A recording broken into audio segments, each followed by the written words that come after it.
on va dire, la partie promotion. Comment est-ce que Ouais. tu vas faire parler de ton livre? Le premier élément qui est vraiment intéressant, et ça, je pense que c'est aussi un élément qui m'a beaucoup influencé dans la manière dont moi j'ai réfléchi à mon propre livre, parce que ce n'est pas quelque chose que je faisais avant, c'est de concentrer un maximum de force de frappe sur une courte période de temps. Et il parle du lancement du livre de James Altucher qui s'appelle euh, et je zappe le bouquin de James Altucher. Est-ce que tu te souviens Choose Yourself. Choose Yourself, exactement. Merci, Alexis. Choose Yourself. Et en gros, il avait travaillé avec lui sur ce lancement et il lui avait dit tiens, il y a un article que j'ai envie d'écrire, il y a une interview que j'ai envie de faire. Il lui a fait écoute, économise tout, mets tout en réserve et on va tout balancer sur la semaine du lancement ou sur les 2 semaines du lancement. On va essayer de faire, de matraquer le monde entier. Et il expliquait qu'il y avait quelqu'un qui avait tweeté ok, James Altucher, j'ai acheté ton livre, maintenant arrête d'être absolument partout parce que tu commences à me saouler. Et en gros, il disait c'est vraiment ça l'objectif, c'est d'être partout. Évidemment, tu ne peux pas être partout tout le temps, mais si tu prends une longue période de temps pour économiser un grand nombre de contenus et d'interviews et d'interventions et que tu le publies sur une courte période de temps, tu as l'impression d'être partout pendant une courte période de temps. Donc moi, ce que j'ai essayé de faire quand j'ai sorti mon livre fin janvier, j'ai vraiment fait beaucoup d'interviews. On en a fait une d'ailleurs ensemble. Mais j'avais commencé en décembre, en fait, à faire des interviews. En décembre, je commençais à faire des Ouais, interviews je me qui allaient souviens. sortir fin janvier. Et je les économisais. J'avais des trucs sur ma chaîne YouTube, j'avais des contenus, j'avais des emails, etc. que j'économisais. Et j'ai toujours tué au même moment pour avoir le maximum de présence. Et ici, il te dit que même si ce que tu veux faire, c'est durer sur le long terme, ça a du sens de concentrer tes ressources sur une petite période de temps et que c'est d'autant plus important à mesure que les gens ont beaucoup de choses qui vont être concurrents pour leur attention parce que ça te permet d'au moins de percer, disons, d'être au-dessus de l'océan d'informations, même pendant une courte période de temps, pour être sûr d'avoir marqué les gens. Évidemment, ça ne suffit pas pour le long terme, mais c'est important quand tu lances un produit. Et moi, c'est vraiment jamais comme ça vraiment que j'avais réfléchi. J'étais plus grossi de 10% par semaine et chaque semaine, tu rajoutes un contenu, tu plies et tu grossis le truc. Voilà, comme une boule de neige, justement. C'est comme ça que je réfléchis à mes vidéos YouTube. C'est comme ça, grosso modo, que je réfléchis à ma présence et à mon marketing en manière générale. Mais j'ai compris que pour le livre, par rapport à l'objectif que tu as, qui est d'en faire un élément de référence, euh, c'est peut-être plus productif d'avoir un gros push. Le problème du gros push, je pense, c'est que ce n'est pas très itératif. C'est-à-dire que tu as intérêt à avoir bien compris Ce que ton j'allais te dire, ouais. positionnement, tes idées, etc. Tu peux pas sur une vidéo YouTube, si ton format n'est pas top, semaine après semaine, tu peux l'améliorer. Sur le gros push, tu as intérêt à avoir bien développé. Et c'est peut-être aussi pour ça que avant d'être un livre, ton idée devrait être un article pour comprendre si l'idée prend et comprendre la manière la plus virale de l'exprimer. Et avant d'être un article, ça devrait être une conversation pour être capable de la raffiner dans une conversation avec quelqu'un et comprendre peut-être les points faibles de ton argumentation. Et effectivement, c'est vrai que je me souviens qu'on te voyait partout sur fin janvier où tu as été invité un petit peu partout. En fait, tu vois, euh, moi, j'ai un peu plus de mal à faire ce trade-off. Tu vois, on propose de faire des interviews à la fois écrites, de passer dans des podcasts, d'assister à des conférences, etc. Et tu vois, je ne sais jamais euh, quelle décision est la meilleure entre eux. J'attends et je repousse ça au risque que les gens le prennent mal et se disent attends, il repousse pendant 6 mois plus tard.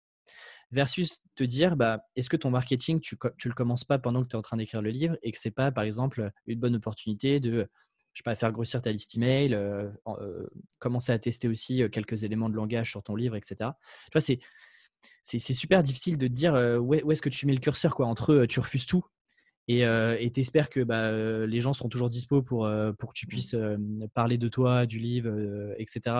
Au moment où ça sort, versus bah, tu vois, continuer de faire grossir, faire parler de toi, faire en fait du marketing et de la promotion bah, pendant l'écriture, par exemple.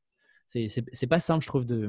Je sais pas si toi, tu as du coup peut-être un retour d'expérience là-dessus, si tu prenais quand même quelques trucs de temps en temps où vraiment tu as tout repoussé sur un momentum précis. Moi, j'avais vraiment un problème de temps, c'est-à-dire que j'étais assez transparent dans mon approche, en fait. Tu fais un interview avec moi.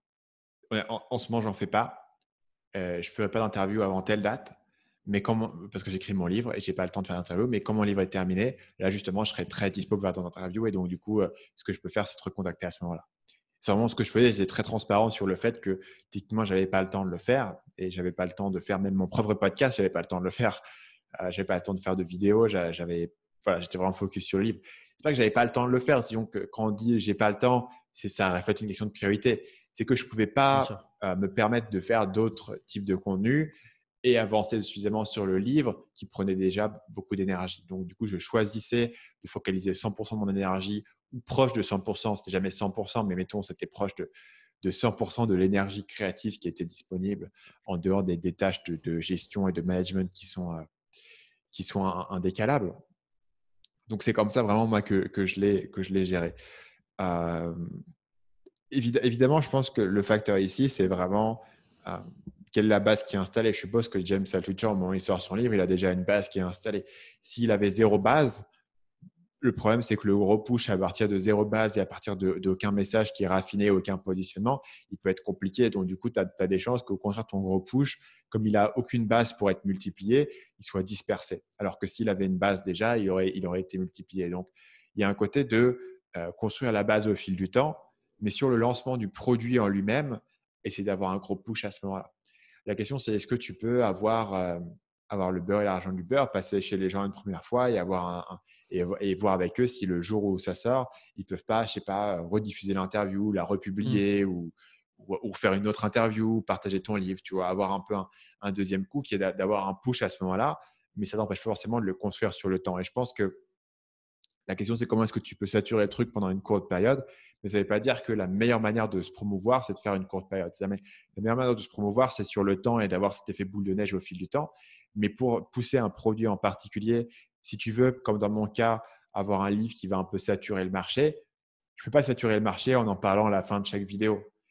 Parce que même si les vidéos vont être vues par beaucoup de monde, ça n'a pas un impact tu vois, global sur tout le monde. Donc, c'est comme ça que, en gros, c'est un peu une stratégie de barbell. C'est un peu deux trucs qui sont opposés, mais qui sont complémentaires et que tu ne veux pas faire souvent. Moi, cette stratégie de push-là, je l'ai vraiment fait qu'une fois, qui était pour le livre.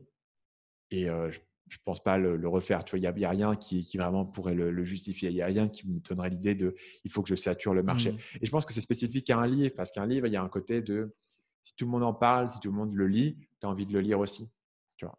Ce qui n'est pas forcément le cas sur d'autres projets. Par exemple, sur une formation, ça n'a pas vraiment de sens nécessairement d'essayer de saturer le marché en parlant à tout le monde. Au contraire, il vaudrait mieux la construire au fil du temps, pourcent par pourcent, et optimiser tes trucs au fil du temps, plutôt qu'essayer de dire, tiens, je vais en parler à tout le monde et tout le monde va avoir envie de l'avoir. Donc, c'est aussi spécifique au livre, mais tu vois, d'autres trucs. À la musique, si tout le monde écoute cette musique, il y a un effet vraiment exponentiel. Et au film, si tout le monde a vu ce film, tu as envie de le voir parce que tu peux en parler ensuite avec tes amis. Et donc, du coup, pour un film, c'est pareil. Un film, c'est un gros push marketing sur une courte période pour que tout le monde aille le voir au même moment et en parle au même moment, plutôt que dire, bah, tiens, les gens vont le regarder sur 6 mois, ils vont le regarder quand ils veulent et on va faire un drip de marketing. Pour que le film fonctionne et cette viralité elle se bouche-oreille, c'est un gros push marketing sur une courte période de temps. Et je pense que dans certains aspects, le livre se présente de la même manière. Ouais, c'est un jeu de statut et c'est quel signal tu as envie de renvoyer sur ça, tu vois. Si tout le monde commence à parler du livre de Stan Leloup, bah, tu te dis, attends, si moi je le lis pas, est-ce que je passe pas à côté d'un truc Donc ouais, effectivement, tu as, un gros jeu, ouais, c'est un énorme signal et c'est pareil pour les films, par exemple. Ouais. Salut, c'est Stan, j'espère que vous avez apprécié cet extrait du podcast Marketing Mania. Bien sûr, vous pouvez retrouver l'ensemble des épisodes du podcast, y compris les instructions sur comment vous abonner sur l'application Apple Podcast ou sur votre téléphone Android en vous rendant sur mon site à l'adresse marketingmania.fr/podcast. Je vous ai mis le lien dans la description de cette vidéo.